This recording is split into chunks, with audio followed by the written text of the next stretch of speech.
శ్వేత వచ్చింది, పేరేంటి, శ్వేత యాదవ్ వచ్చింది. ఏం చేయడానికి? ఎవరు వచ్చింది? ఇంకా మీరే చూడండి అయ్యా. ఇప్పుడు మేము చేసింది ఏంది? మేము కాంగ్రెస్ పార్టీకి లాయల్ ఉండడం తప్ప, మేము రేవంత్ రెడ్డికి లాయల్ ఉండడం తప్ప. మినిస్టర్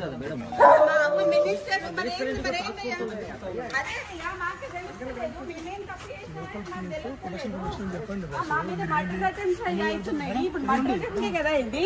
ఇప్పుడు ఆమె ఎందుకు వచ్చింది?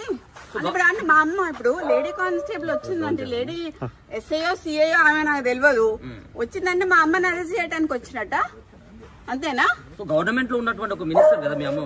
అదే అండి, అదే నాకు తెలియట్లేదు. మరి మీరే తెలుసుకోవాలి. ఎందుకంటే మరి టీఆర్ఎస్ వాళ్ళ మీద పడకుండా కాంగ్రెస్ వాళ్ళ మీద పడి మా మీద మా ఇంటి మా ఆడోళ్ళ మీద పడ్డానికి ఇప్పుడు ఆమె ఎందుకు వచ్చింది చెప్పండి? చెప్పట్లేదు కదా.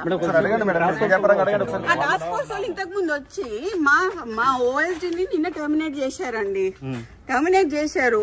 చేసినందుకు దానికి అడ్మినిస్ట్రేషన్ గ్రౌండ్స్ లో అన్నారు. మాకు వాటికి ఏ ఎక్స్ప్లెనేషన్ ఇవ్వలేదు. ఆయన ఇక్కడ ఉన్నాడు అని చెప్పి వచ్చారు. ఆయన మా దగ్గర ఉన్నాడు. సరే ఉన్నాడు. ఉన్నాక తీసుకెళ్తాను ఒక వారెంట్ ఏం లేకుండా ఆయన మఫ్తీలో వచ్చాడు పోలీసు. నేను ఎట్లా పంపిస్తాను వాడిని? పంపించలేం కదా. నేను అడిగాను టాస్క్ ఫోర్స్ ఏని, మీరు వారెంట్ తీసుకొని రండి నేను పంపిస్తాను అన్నాను.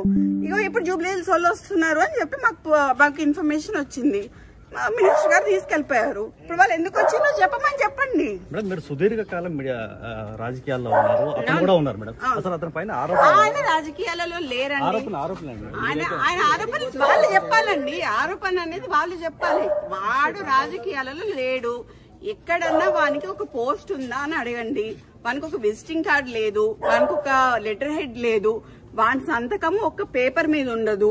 ఏ పేషీకి పోయినా కూడా ఏ పేషీల పేపర్ మీద సుమంత్ అనే సంతకం ఉండదు. సో అయినా కూడా టర్మినేట్ చేసినా కూడా మేమేం మాట్లాడలేదు. ఇదంతా తీసుకొచ్చి what are they doing, what are they trying to do? అంటే మీ అమ్మగారిని ఏమైనా టార్గెట్ చేసి? మా అమ్మగారిని టార్గెట్ చేస్తున్నారు కదండి. బీసీలు అనే రాహుల్ గాంధీ అరుస్తుంటే ఇక్కడ రెడ్లందరూ కలిసి బీసీలను మమ్మల్ని తొక్కుతున్నారు కదా. ఇప్పుడు ఎక్స్టార్షన్ చేసిండు అని మాకు వచ్చిన సమాచారం ప్రకారం ఏంటి అంటే, సుమంత్ గారి మీద అభియోగం ఏంటి అంటే, సుమంత్ గారి మీద అభియోగం ఏంటి అంటే, ఉత్తమ్ కుమార్ రెడ్డి గారు హుజూర్ నగర్ కాన్స్టిట్యున్సీలో డెక్కన్ సిమెంట్స్ అనేది ఉన్నది. డెక్కన్ సిమెంట్స్ లో ఉన్న ఆయనని మా సుమంత్ ఓఎస్డి అతను పిస్తల్ పెట్టి ఎక్స్టార్షన్ చేసిండ్రు అని చెప్తున్నారు. ఓకే, పిస్తల్ ఎక్కడ ఉన్నాయండి? ఇప్పుడు నాకు అర్థంగా ఇదంతా ఎక్కడికి తీసుకొస్తారు అని అంటే, మా నాన్నని ఏం చేయడానికి తీసుకొస్తారండి. మా నాన్న రిఫార్మ్డ్ నక్సలైట్ కాబట్టి ఎటు చేసి ఏదన్నా ఇవన్నీ కుట్రలు అన్నీ మా నాన్న పేరు మీద ఇప్పుడు వాటితో ఒక 4 దెబ్బలేసి పోలీసు వాళ్ళని చిన్నప్పటి నుంచి చూస్తానా సార్ నేను. ఓకే, పోలీసు వాళ్ళు ఏం చేస్తారు, ప్లేన్ పేపర్ మీద సంతకం పెట్టించుకుంటారు, వాళ్ళు రాయాలనుకుని రాసుకుంటారు, లాకప్లు ఎత్తారు. మా అమ్మని కూడా వేసిండ్రు, మమ్మల్ని కూడా వేసిండ్రు. నేను పోయిన లాకప్లకి, మా నాన్న పోయిండు లాకప్లకి. ఇప్పుడు నా భయం ఏంటంటే మా నాన్నకి సెక్యూరిటీ లేదు.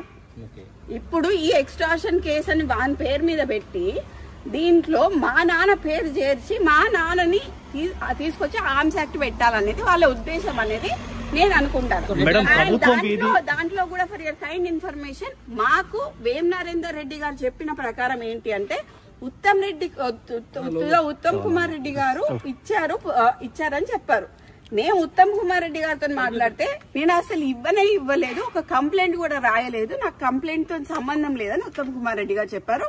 మీరు ఇప్పుడు ఇక్కడ నుంచి పోయి ఉత్తమ్ కుమార్ రెడ్డి గారి ఇంటికి పోయి మీరు క్లారిఫై చేసుకోండి, ఉత్తమ్ కుమార్ రెడ్డి గారితో క్లారిఫై చేసుకోండి ఏమన్నా కంప్లైంట్ ఇచ్చారా అని. ఎందుకంటే మాకైతే క్లారిఫై అయింది. ఆబ్వియస్లీ వేం నరేందర్ రెడ్డి గారు ఉంటారు, కడియం శ్రీహరి గారు ఉంటారు, మాకు వరంగల్ అందరూ అదే కదండి. అంటే సీఎం ఇన్వాల్వ్మెంట్ లేకుండా కంపల్సరీ ఉంటుందండి. సీఎం ఇన్వాల్వ్మెంట్ లేకపోతే ఇదంతా ఎందుకు జరుగుతుంది? అదే సీఎం ఇన్వాల్వ్మెంట్ ఉంది కదా. ఎందుకు ఒక ఓఎస్సీ మీద ఇంత కక్ష కట్టాల్సిన అవసరం ఏంది? ఒక బీసీ లేడీ మీద కక్ష కట్టాల్సిన అవసరం ఏంది? ఒక క్రౌడ్ పుల్లర్ అండి. మై ఫాదర్ మా నాన్న first MLC, unanimous MLC in the whole country అండి. కొండమురళి టిఆర్ఎస్ నుంచి నించున్నప్పుడు కాంగ్రెస్ వాడు కానీ బీజేపీ వాడు కానీ నామినేషన్ వేయలేదండి. That is my father. They are strong leaders అండి. వరంగల్ లో ఇలా 5 నియోజకవర్గాలని ప్రభావితం చేసే కార్యకర్తల కానీ ఒక మంత్రి పైన ఇట్లా రాష్ట్ర ప్రభుత్వం అదే ప్రభుత్వం అదే దుర్భిక్ష అనాలా ఏమనాలో కూడా అర్థం కావట్లేదు నాకు. ఇది చాలా దారుణమైన ఒక కక్ష పూరితమైన చర్య. అది బీసీ లేడీ అండి, పద్మశాలి లేడీ, మున్నూరు టార్గెట్ సుమంత, టార్గెట్ కొండ సురేఖ, టార్గెట్ కొండ మురళి అండి. టార్గెట్ కొండ సురేఖ, టార్గెట్ కొండ మురళి వాళ్ళని దించాలి. కొండ మురళికి ఎందుకు ప్రొటెక్షన్ ఇవ్వాలి? ప్రొటెక్షన్ తీసేస్తున్నారు, బందోబస్తు తీసేస్తున్నారు. మొన్నటిదాకున్న బందోబస్తు ఎందుకు తీసేస్తున్నారు? ముఖ్య కార్యకర్త ఉన్న నవీన్ రాజ్ అనే ఆయన ఎవరైతే ఉన్నారో ఆయనకి గన్మెన్లు తీసేసినారు. కొండల రెడ్డి, తిరుపతి రెడ్డి వీళ్ళకి ఎందుకండి గన్మెన్లు? నేను అడుగుతా, రేవంత్ రెడ్డి అన్నదమ్ములకు ఎందుకు గన్మెన్లు? ఎందుకు? మాకు ఒకవేళ మా ముఖ్య అనుచరుడు ఆయనకు యాక్చువల్లీ మర్డర్ అటెంప్ట్స్ ఉన్నాయి, ఆయనకి థ్రెట్ ఉంది, ఆయనకు తీసేసిండ్రు. అడిగితే మాకు ఇయ్యారు గన్మెన్లు. మరి తిరుపతి రెడ్డికి కొండల రెడ్డికి ఏమున్నాయండి? మేడం పొంగులేటి శ్రీనివాస్ రెడ్డి యొక్క హస్తం ఏమైనా ఉందా? మొన్నటి వరకు అది మొత్తం ఆయనండి. పొంగులేటి శ్రీనివాస్ రెడ్డి, వేం నరేందర్ రెడ్డి, రేవంత్ రెడ్డి చేస్తున్నారు. ఓకే, బీసీ మంత్రులను తొక్కాలని చూస్తున్నారు.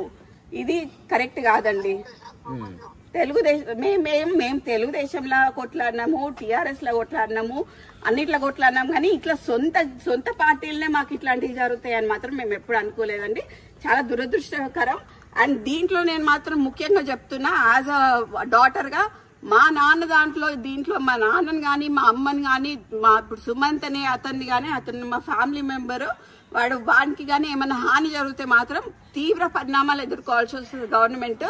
దీంట్లో పొంగులేటి హస్తం ఉన్నది, దీంట్లో రేవంత్ రెడ్డి హస్తం ఉన్నది, వేం నరేందర్ రెడ్డి హస్తం ఉన్నది. వాళ్ళు ముగ్గురు బాధ్యులు అవుతారు. వాళ్ళు ముగ్గురు బాధ్యులు. మినిస్టర్ గారే కదా ముఖ్యమంత్రికి గానీ మిగతా మంత్రులకు ఏమైనా ఫోన్ చేసే ప్రయత్నం చేయాలి. ఉత్తమ్ కుమార్ రెడ్డికి ఫోన్ చేశారు సార్. ఉత్తమ్ కుమార్ రెడ్డికి ఫోన్ చేస్తే మాకేమని ఇచ్చారు? ఉత్తమ్ కుమార్ రెడ్డి ఇచ్చారు కంప్లైంట్ అని చెప్పారు. ఉత్తమ్ కుమార్ రెడ్డి కంప్లైంట్ ఇచ్చారు. ఎవరండి? ఒక 2 minutes రగన్నతో మాట్లాడాను. రగన్న, ఉత్తమ్ కుమార్ రెడ్డి ఇచ్చిండు కంప్లైంట్, ఏమని ఎక్స్ట్రాషన్ చేసిండు, పిస్తల్ పెట్టి ఎక్స్ట్రాషన్ చేసిండు అని కంప్లైంట్ ఇచ్చిండు అని చెప్పిండు రగన్న. ఓకే, సో మేము ఉత్తమ్ కుమార్ రెడ్డికి ఫోన్ చేసినాం. ఉత్తమ్ కుమార్ రెడ్డి అంకుల్ ఒకటే మాట చెప్పిండు, నేను ఎటువంటి కంప్లైంట్ ఇయ్యలేదు అని చెప్పిండు. మీరు ఇక్కడ నుంచి ఉత్తమ్ కుమార్ రెడ్డి అంకుల్ వాళ్ళ ఇంటికి పోండి, పోయి అడగండి ఆయనని. ఇప్పుడు డక్కన్ సిమెంట్స్ కి సంబంధించిన రోహిన్ రెడ్డి కూడా ఎగ్జాక్ట్లీ డెక్కన్ సిమెంట్స్ అనే సంస్థలో ఇప్పుడు నేను చెప్తా అండి. ఇప్పుడు మీరు అడిగినగా exactly the correct point I tell you. ఇది సిఎంఓ నుంచి వచ్చిందా? ఇది సిఎంఓ. మీరు ప్లీజ్ కమ్ హియర్.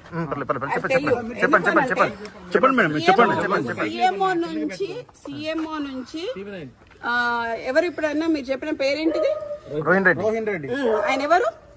సీఎం కి దగ్గర, అదేనా పక్కన ఉంటాడా? ఆయన వచ్చి సుమంత్ ని ఏంటిది మ్యాటర్ అని అడిగిండు డెక్కన్ సిమెంట్స్ గురించి. అడిగితే రోహిన్ రెడ్డి ఆఫీస్ లా సుమంత్ ను రోహిన్ రెడ్డి కలిసి కూర్చొని మాట్లాడి డెక్కన్ సిమెంట్స్ వాళ్ళతో మాట్లాడిండ్రు. దాన్ని బెదిరించుడు అన్నారు. సరే, బెదిరించుడు అంటే, ఎక్స్టార్షన్ అంటే, పిస్తల్ పెడితే దాంట్లో రోహిన్ రెడ్డి ఉండాలి, అప్పుడు సీఎం రేవంత్ రెడ్డి కూడా ఉండాలి. అంటే రోహిన్ రెడ్డి దగ్గరికి సుమంత్ పిలిస్తే వెళ్ళిండా, లేకపోతే ఇద్దరు కలిసి చేసిర్రా? రోహిన్ రెడ్డి సుమంత్ ని పిలిచిండు. ఓకే, సీఎం రోహిన్ రెడ్డికి చెప్పిండు, రోహిన్ రెడ్డి సుమంత్ ని పిలిచిండు, సుమంత్ ను రోహిన్ రెడ్డి కలిసి రోహిన్ రెడ్డి ఆఫీస్ లో మాట్లాడిండు. ఇది సీఎం నుంచి వచ్చిన ఆదేశం ప్రకారం రోహిన్ రెడ్డి చేసిండు. అయితే ఇప్పుడు ఏముంటదండి, ఏం జరుగుతుంది అని అడుగుంటారు అంతే కదా. దేని గురించి అనేది తెలియాలి కదా. ఇప్పుడు ఎక్స్ట్రాక్షన్ చేసిండు అంటున్నారు కదా, పిస్తల్ ఉన్నది అంటున్నారు కదా, రోహిన్ రెడ్డి అయితే ఉన్నాడు కదా, మరి రోహిన్ రెడ్డి సాక్ష్యం చెప్పాలి. ఇప్పుడు సీఎంఓనే మరి ఇప్పుడు సీఎం పెట్టించినట్టే కదా పిస్తల్. రోహిన్ రెడ్డి ఇంట్లోనేనా డిస్కషన్ అంతా? ఆఫీస్ లో అండి. ఎక్కడ అంటే పక్కన ఇప్పుడు ఆయన ముఖ్యమంత్రి ఎగ్జాక్ట్లీ. మరి ఇప్పుడు సీఎం తెచ్చిండా పిస్తల్? సీఎం ఇచ్చిండా పిస్తల్? అంతే, సీఎం ఇచ్చిండు, రోహిన్ రెడ్డి నమ్మనాలి. ఇప్పుడు సుమంత్ ఎక్కడ కూర్చుంటే రోహిన్ రెడ్డి అక్కడ కూర్చోవాలి, సుమంత్ ఎక్కడ పోతే రోహిన్ రెడ్డి అక్కడ పోవాలి, సుమంత్ ఎక్కడ అరెస్ట్ అయితే రోహిన్ రెడ్డి అక్కడ అరెస్ట్ కావాలి. ఎవరు చేసినా కూడా రోహిన్ రెడ్డి సీఎం ఇద్దరు అరెస్ట్ కావాలండి. అంటే ఇప్పుడు సుమంత్ దగ్గర తుపాకీ పిస్టల్ ఉంది అని అంటే అది కొండా మురళి ఇచ్చిండని అంటారేమో రేపు. అదే చెప్తున్నా కదండి. అందుకనే మా నాన్నకి ఎటువంటి ఏమన్నా జరిగితే మాత్రం నేను ఒప్పుకునేది లేదు. ఎందుకంటే రోహిన్ రెడ్డి సీఎం ఆఫీస్ నుంచి డైరెక్ట్ గా వచ్చి ఆయన ఆఫీస్ లో కూర్చొని సుమంత్ని పిలుచుకున్నాడు. మరి సీఎం ఇచ్చినట్టున్నాడు పిస్టల్.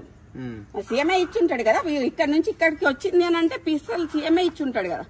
మరి మా నాన్న పేరు తీసిండు అనుకోండి, హీఈస్ ఏ రిఫార్మ్డ్ నక్సలైట్ అండి. My father is a reform naxalite, left ideology ఉన్నాడు.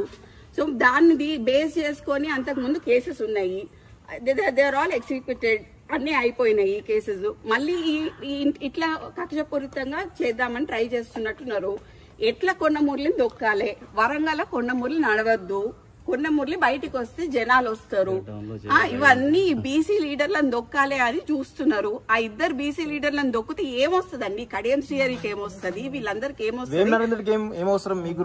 మాకు వేం నరేందర్ రెడ్డి ఆల్రెడీ అంతకు ముందు వరంగల్ ఈస్ట్ లో నించున్నారండి. వరంగల్ ఈస్ట్ మీద కన్నేసిండు ఆయన. ఎటు చేసి కొండా సురేఖని బయటికి పంపిస్తే వరంగల్ ఈస్ట్ ఆయన సొంతం అవుతుందని చూస్తున్నాడు. అది వరంగల్ ఈస్ట్ లో అంతకు ముందు ఆయన నించున్నాడు, ఆయన కంటెస్ట్ చేసిండు, ఆయన ఓడిపోయిండు. సో ఇప్పుడు ఆ వరంగల్ ఈస్ట్ కోసం ఆయన ట్రై చేస్తున్నాడు. లేకపోతే ఏంది డ్రామా అంతేంది? ఇప్పుడు ఏది ఎటుపోయిందండి? ఇప్పుడు ఉందా పోలీస్ ఏది? అమ్మ అడగండి ప్లీజ్, వాళ్ళని అడగండి. ఇప్పుడు నన్ను అడుగుతున్నా, నేను ఇక్కడే నించుంటా, వాళ్ళని కూడా అడగండి ఎందుకు వచ్చిండు. అది తెలియదండి నాకు, అది తెలియదు ఎక్కడ తీసుకెళ్ళి.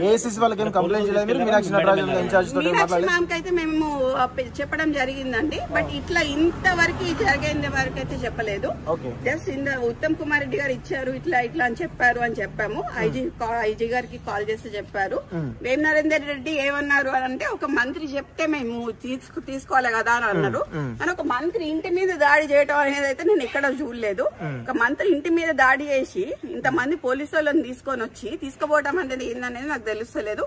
కానీ నేను క్లియర్ కట్ గా నేను ప్లీజ్ మీ మీడియా అందరికి ఒకటే చెప్తున్నా, దీంట్లో కొండ మురళిని కొండా సురేఖని డీమెరిట్ చేయడానికి ట్రై చేస్తున్న ప్రతి ఒక్కరికి చెప్తున్నా, మా నాన్న వాళ్ళని మా అమ్మ వాళ్ళు చాలా కష్టపడి 40 ఏళ్ల నుంచి రాజకీయాలలో ఉన్నారు.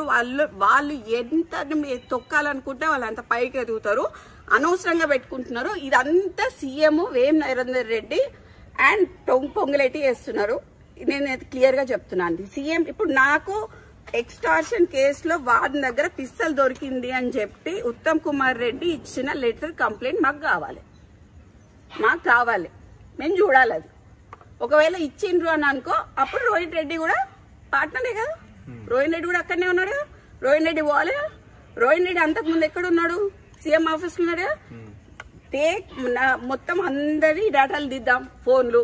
నలుగురి అయితే ఒక దగ్గర దొరుకుతాయి కదా. సుమంత్ది, ఎవరు రోహిన్ రెడ్డిది ప్లస్ డక్కన్ సిమెంట్స్ ఉంది ఒక దగ్గరనే దొరుకుతుంది. అంతకు ముందు రోహిన్ రెడ్డి ఎక్కడ ఉన్నాడో దొరుకుతుంది. ఇప్పుడు కొండా సురేఖ మీద కోపం ఉంటే ఆమె మంత్రి పదవి నుంచి తీసేయచ్చు, ఆమెను ఇబ్బంది పెట్టచ్చు. కానీ సుమంత్ ని ఎందుకు వాళ్ళు కార్నర్ చేస్తారు? ఇదే అండి నేను అదే చెప్తున్నా. ఎటు చేసి ఎక్స్టార్షన్ కేసు కింద తీసుకొచ్చి మా నాన్నని ఆర్మ్స్ యాక్ట్ లకి ఇరికిద్దామని చూస్తున్నారు అనేది నా అభియోగం. నేను అనుకుంటున్నా మేబీ బికాస్ నేను చిన్నప్పటి నుంచి కేసులు చూసి పెరిగిన దాన్ని. నాకు కేసులు ఎట్లా పెడతారో నాకు తెలుసు. మంత్రి గారు ఏమైనా రెస్పాండ్ అవుతారా? లేదండి ఇప్పుడు మంత్రి లేదు, ఇప్పుడైతే లేరు. ఇప్పుడు వారు బయటకు వెళ్ళిపోయారు. ఏం డిమాండ్ చేస్తున్నారు మీరు చివరగా? నాకు ఎవరైతే ఉత్తమ్ కుమార్ రెడ్డి రాశారు అని చెప్తున్నారో, ఏది పిస్తల్ పెట్టి రాశారు అని చెప్తున్నారో, నాకు ఆ పేపర్ కావాలి. I need that paper. And ఈ డ్రామా అంతా ఏంది? ఈ పోలీసు వాళ్ళందరూ ఎందుకు వచ్చిండ్రు, ఈ పోలీసు వాళ్ళు ఎందుకు వచ్చిండ్రు, మా ఇంటికి మీదకి ఎందుకు వచ్చిండ్రు అనేది నాకు కావాలి. That's it.